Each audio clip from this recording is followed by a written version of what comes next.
Donc, bienvenue dans ce 21e épisode de ce voyage. Donc encore de belles images en perspective. Surtout qu'on vous a gardé donc le meilleur pour la fin avec le magnifique lac de Bled. Donc avant de voir tout ça, donc on avait quelque chose à vous dire parce qu'on a décidé avec Didine donc de rentrer un petit peu plus vite que prévu. Donc pourquoi on a décidé ça? Premièrement, c'est qu'il y a beaucoup de monde maintenant. Là, on est en juillet-août, donc on est en haute saison et il y a vraiment du monde partout, que ce soit sur les routes. Là, on est en Italie et vraiment les routes, c'est une vraie horreur. Il y a beaucoup de camions, beaucoup de touristes, beaucoup de camping-cars, de caravanes. Voilà, c'est vraiment l'horreur pour y conduire. Les spots de camping-car, c'est pareil. Il y a beaucoup plus de monde. Là, ils sont presque tous remplis à chaque fois. Et encore, on reste dans les terres, hein, on fait pas les plages ou machin. Là, je pense que c'est même pas la peine d'essayer. Je pense que c'est blindé de chez blindé. Donc voilà. Et puis pareil, pour les lieux de visite, hein, comme j'ai déjà dit, nous on n'aime pas trop les bains de foule. Donc voilà.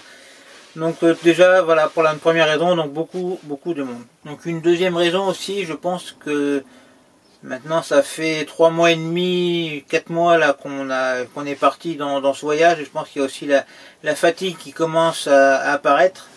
On voyage quand même à un rythme soutenu. On fait des kilomètres tous les jours. On a en gros une moyenne de 100 km par jour. Et voilà, bouger tous les jours, ça veut dire qu'il faut trouver des spots tous les jours. Il faut trouver de l'eau, il faut trouver les vidanges. Voilà, tout ça, c'est fatigant, mine de rien. Après, voilà, il y a aussi les kilomètres, les visites, il faut travailler les vidéos, enfin ça fait beaucoup de choses et je pense aussi voilà, qu'il y a une accumulation de fatigue de ce voyage. Voilà. Donc voilà en gros donc les deux raisons qui nous ont décidé à rentrer un petit peu plus vite. Mais bon, cette vidéo ne sera pas donc la dernière de ce voyage, il y en aura au moins une voire deux parce qu'on va encore faire un petit peu de tourisme. Là comme je disais tout à l'heure, donc on est en Italie. À l'heure où j'enregistre cette vidéo, mais demain on sera déjà en France, on sera à Chamonix, on va aller se balader à l'Aiguille du Midi avec le téléphérique et puis aussi ensuite on va faire une petite escale à Genève. Donc voilà, donc ça fera quand même quelques vidéos à vous partager encore pour ce voyage.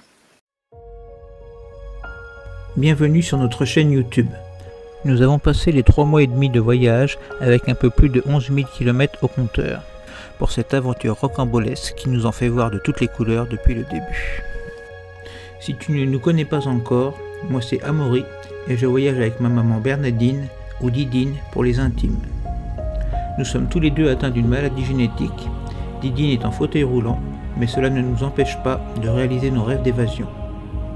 À travers nos vidéos, vous verrez tous nos moments de vie au quotidien, certains difficiles avec toutes les galères que l'on peut rencontrer, mais aussi tous nos moments de joie, nos coups de cœur, nos rencontres inoubliables. Vous permettre à travers nos yeux de découvrir le monde, découvrir de nouvelles cultures, pour peut-être aussi vous donner l'envie de voyager et vous décider à franchir le pas malgré les difficultés. Pensez à vous abonner pour ne rien manquer de nos aventures.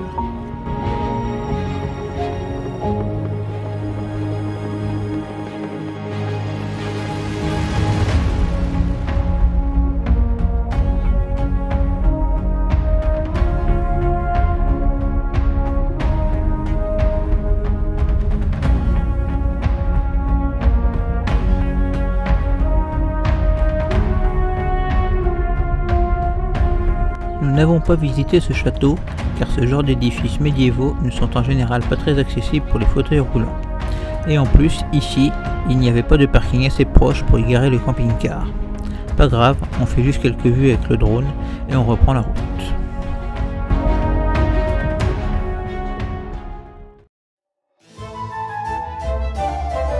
Nous voilà maintenant à Brésis pour visiter son château. Cette visite nous a laissé perplexes, on ne sait pas trop quoi en penser, elle fut très étrange pour nous. Beaucoup de thèmes y sont abordés, mais pas de fil conducteur pour les relier et le château a été un vrai labyrinthe pour emprunter les couloirs accessibles pour le fauteuil roulant. Bref, nous ne savons pas trop quoi en dire, on vous a sélectionné le meilleur avec ce cheval en verre et la grandiose salle des chevaliers peinte dans son intégralité. La visite nous a coûté 5 € pour moi et Didine a eu la gratuité.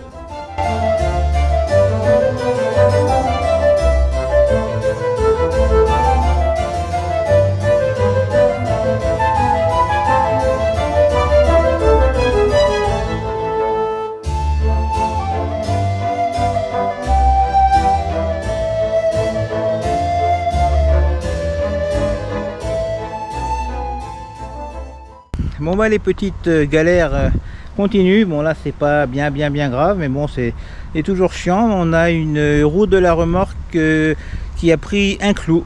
Donc là je suis en train de la changer. On va mettre la roue de secours en attendant. Et là je sais pas si on va voir à la caméra, mais il y a un clou.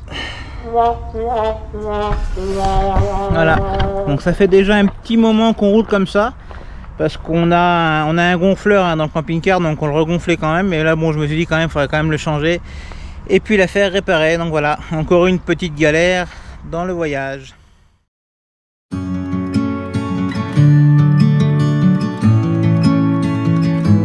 Petite sortie en drone à l'Ara Pacis Mundi de Médée, qui est un complexe monumental créé en 1951 pour commémorer symboliquement les soldats morts dans toutes les guerres.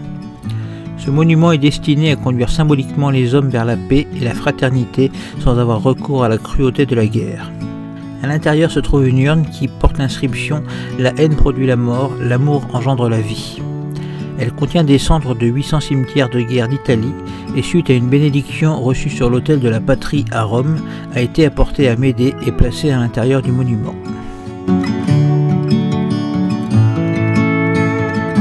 Nobody's gonna make me feel I'm going down.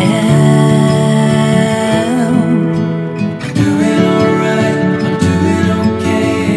I stand up and take it as I go. I'm doing alright, I'm doing okay. Stronger than ever, faded, it's not a shade of mine.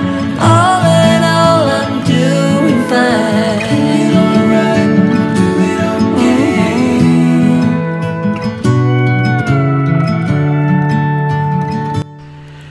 Nous avons tout de même fait une escale en Croatie pour visiter le musée ethnographique de plein air de Kumrovec.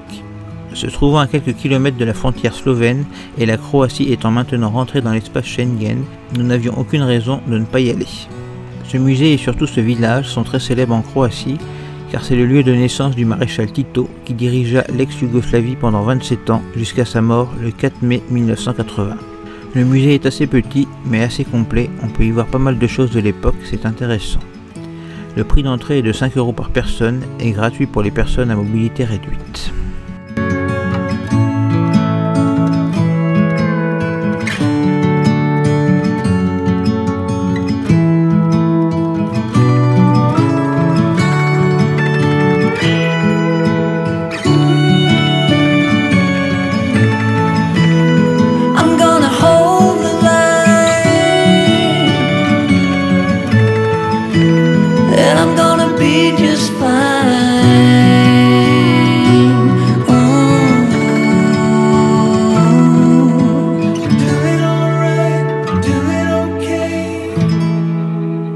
Take it as I go. Doing alright, I'm doing okay. Stronger than ever, faded, it's not a shade of mine.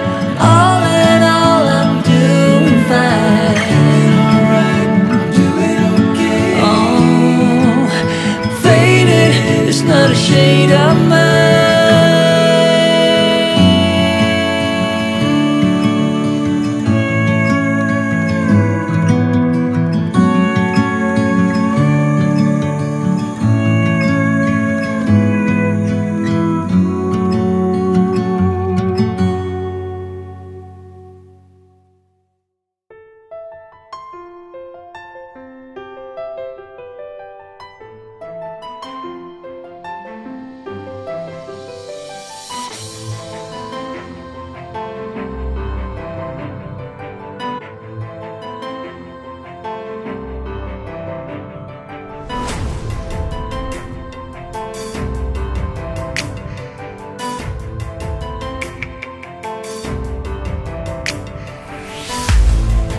Le lac de Bled est l'une des principales destinations touristiques de Slovénie, et on comprend tout de suite pourquoi, avec ses vues à couper le souffle de son église et de son îlot, mais aussi celle de son château médiéval perché en haut de son rocher.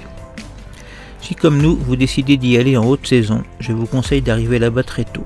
Nous sommes arrivés là-bas vers 8 h du matin et nous avons bien fait, car quand nous sommes repartis, il y avait des embouteillages de plusieurs kilomètres pour atteindre le lac et les parkings étaient pris d'assaut. Tôt le matin, il y avait peu de monde sur le chemin de promenade faisant le tour du lac. De plus, il est bien ombragé car les fortes chaleurs frappaient déjà quand nous y étions. C'était vraiment parfait pour nous.